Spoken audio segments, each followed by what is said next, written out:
তারা কিন্তু কেউ নিট পরীক্ষার প্রত্যাশী বা নিট পরীক্ষার ক্যান্ডিডেট ছিল না।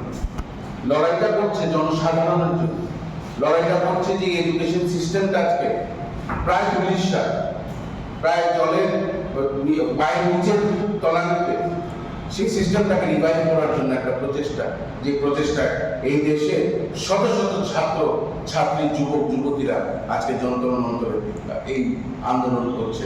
এবং আমরা দেখেছি যে এখন শহরে শহরেও আন্দোলনটা শুরু হয়েছে। কিন্তু সেই যন্ত্র মন্ত্রে আমরা কি দেখলাম?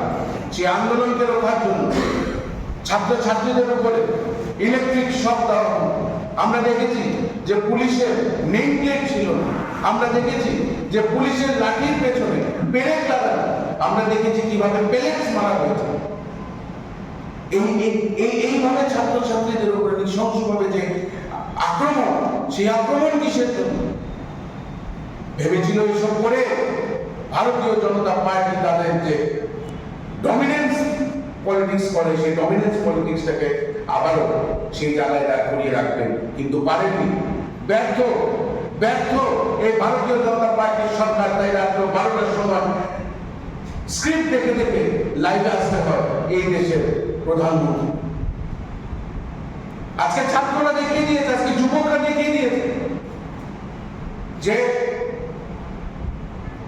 কোন অবিচারের জন্য যদি লড়াই করতে হয়, সেই লড়াইয়ে যুবকরা একসঙ্গে আজকে না আছে হিন্দু, না আছে মুসলিম, না আছে বুদ্ধ, না আছে শিখ।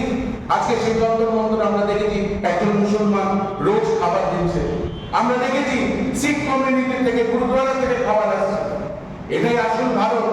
এই ভারতই জওহরলাল নেহরু কথা বলতো, এই ভারতের কথাই, এই ভারতকেই বলেছিল আমাদের কংগ্রেসের নেতানেত্রীরা। কিন্তু আজকে ধর্মের নামে, জাতের নামে এই যন্ত্র মন্ত্রের ভেতরে থাকা এই আন্দোলনকারীদেরকেও ভাগ করার চেষ্টা হয়েছিল, কিন্তু ব্যর্থ ভারতীয় জনতা পার্টি।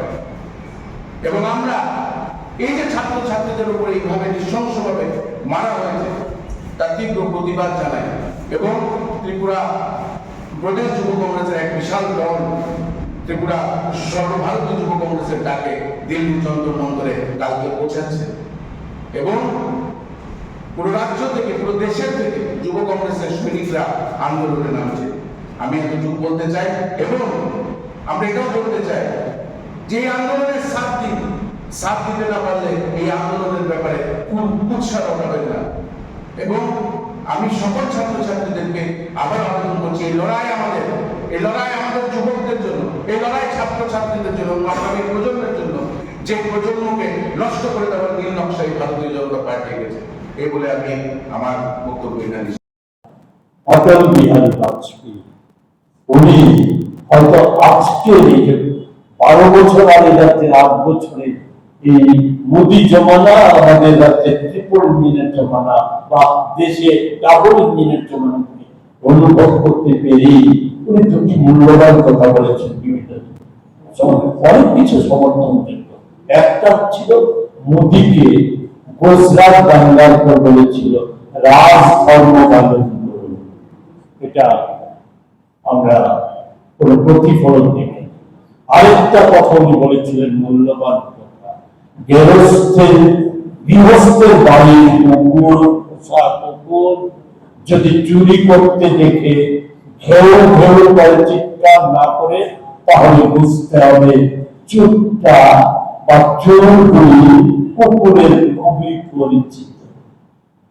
এটা বোধহয় এই সময়টাকে দেখে বলেছিল। এই হচ্ছে আমাদের দেশের বর্তমান অবস্থা, আমাদের রাজ্যের অবস্থা। তবে একটা কথা নিশ্চিত ভাবে বলে দিতে চাই, ওই যে দুটো সনাতন ধর্ম আর ভগবান শ্রীকৃষ্ণের কথা দিয়ে যেটা বলার চেষ্টা করেছিলাম, আমরা কংগ্রেস দল এই সময় জানি সমাজ বিজ্ঞানের আরেকটা কথা আছে যে প্রগতির শক্তি যখন বাড়ে, প্রতিক্রিয়া শক্তি তার সাথে পাল্লা দিয়ে বাড়বে। এই আন্দোলনকে বিপদগামী করার জন্য মোদী, শাহরা, বিজেপি সচেষ্ট নানাভাবে এখানে এজেন্ট ঢুকিয়ে রাজ্যে রাজ্যে দুর্বল করার জন্য